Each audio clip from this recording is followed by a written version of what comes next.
마태복음 27장 45절에서 56절 말씀입니다.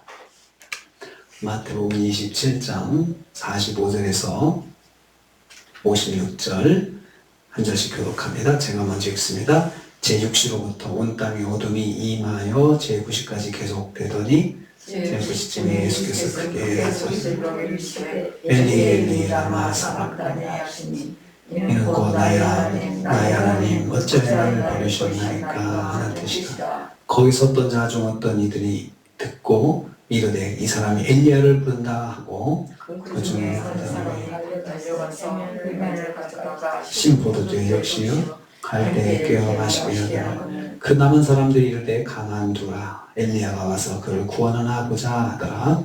예수께서 다시 크게 소리 지르시고 영원히 떠나시니라. 이에 성소 휘장이 위로부터 아래까지 찢어져 둘이 되고 땅이 진동하며 바위가 터지고 무덤들이 열리며 산천에서 많이 일어나되 예수의 부활 후에 그들이 무덤에서 나와서 거룩한 성에 들어가 많은 사람에게 보이니라.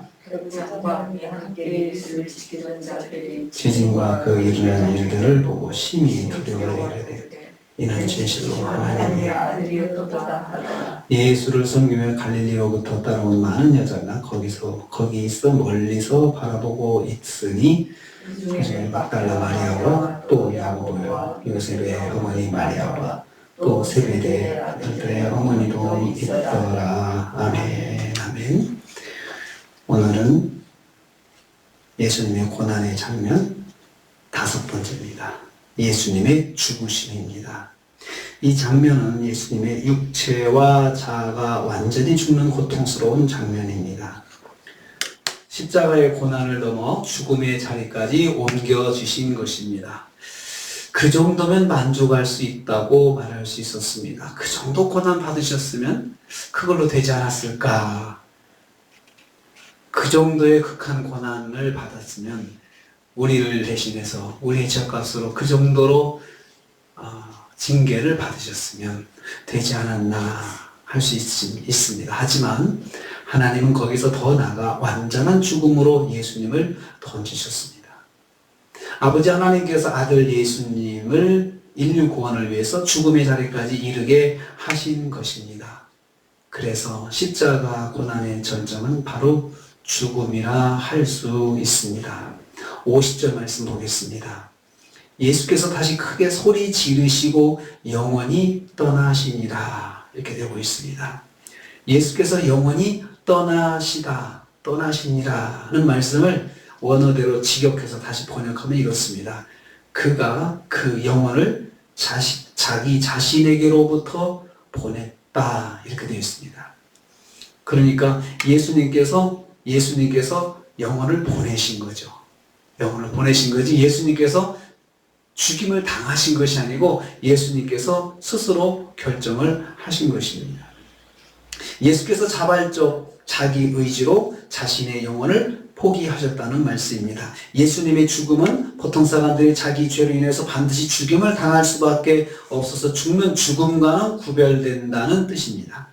예수님께서 십자가형으로 말미암아 죽임을 당하신 것이 아니라 예수님께서 능동적으로 자기의 영혼을 내어주셨다는 말씀입니다. 예수님의 죽음은 단지 한 인간의 죽음이 아니라 인류의 죄를 대속하기 위해서 자기 자신을 자발적으로 내어주신 희생적인 죽음임을 말씀합니다. 다시 크게 소리 지르고 영원히 떠나셨다라고 했습니다. 여기서 크게 소리를 질렀다 이 말은 다른 성경에서 누가복음과 요한복음에서 이것을 해석할 수 있습니다. 십자가 7원 중에서 6원과 7원 6번째 말씀과 7번째 말씀이 바로 여기에 해당되는 것입니다. 요한복음 19장 28절 말씀 보면 다 이루었다 이게 십자가 7원 중에 6번째 말씀이고요. 그리고 누가복음 24장 46절에 아버지여 내 영혼을 아버지 손에 부탁하나이다 이 말씀이 7원 중에서 7번째 말씀이 되고 있습니다. 이렇게 크게 소리 지르시고 영원히 떠나셨다 이렇게 말씀합니다. 죽으심으로 인해서 먼저 아버지의 뜻을 다 성취하셨음을 선포하신 말씀입니다. 아버지의 뜻을 다 성취했다, 다 이루었다, 아버지 뜻대로 내가 다 맞춰서 드렸다, 그 뜻도 됩니다. 그리고 자신의 죽음을 아버지의 뜻에 순종하는 죽음임을 선포하신 것입니다. 아버지여 내 영혼을 아버지 손에 부탁합니다. 완전한 순종입니다. 십자가 대속의 완성을 위한 죽음입니다. 죽음은 단절입니다. 자신과의 단절입니다. 모든 사람과의 단절입니다. 모든 인연과의 단절입니다. 예수께서 이 길을 선택하신 것입니다. 죽음은 소멸입니다. 자기 자신의 소멸입니다. 모든 사람들로부터의 소멸입니다. 말씀으로 세상을 창조하신 창조주 하나님께서 스스로 단절과 소멸의 길을 선택하신 것입니다.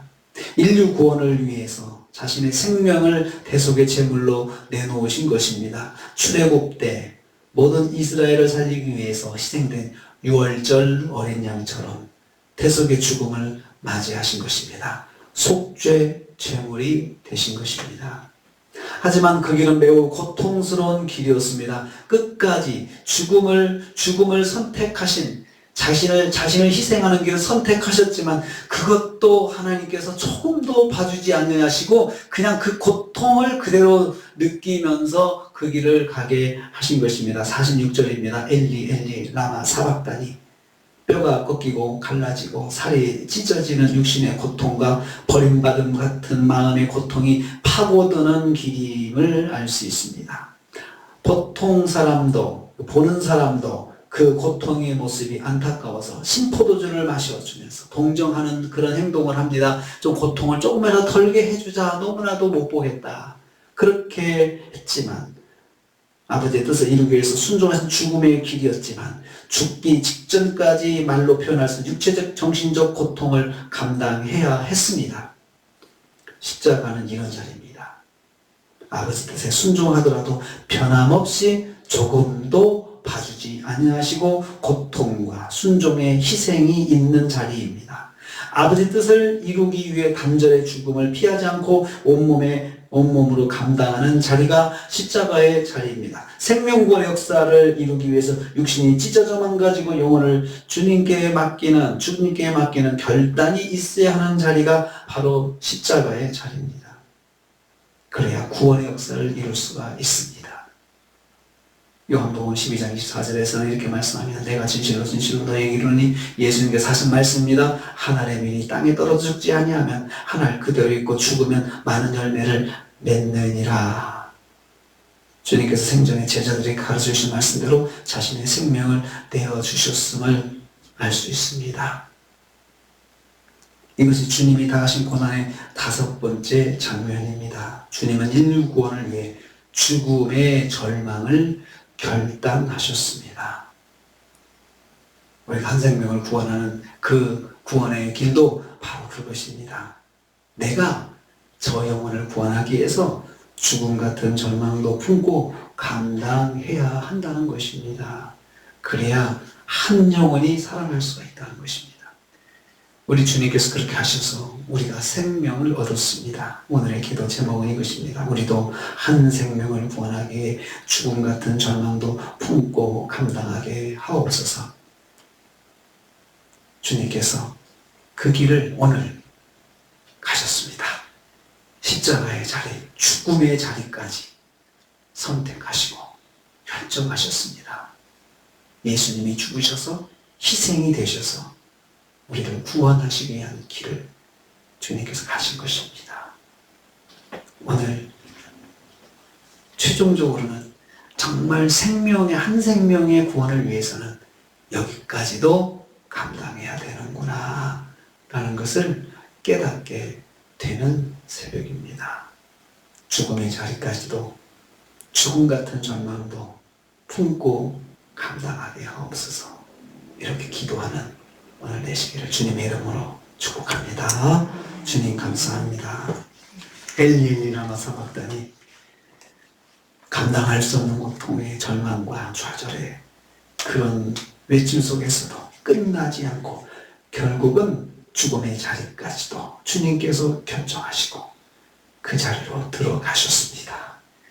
아버지 하나님, 우리를 구원하시기 위해서 속죄 제물이 되시기 위해서 그 길을 가셨습니다. 십자가의 자리는 한 영혼의 구원을 위해서 사망 같은 죽음 같은 단절도 감당해야 하는 것이라 말씀해 주셨습니다. 아버지 하나님, 주님의 그 은혜가 있어서 오늘 제가 있기에 우리도 그 은혜를 생각하면서 한 영혼의 구원을 위해서 우리도 죽음의 단절도 감당해가는 결단을 하는 저희들 되게 하여 주시옵소서. 예수님의 이름으로 기도하옵나이다. 아멘.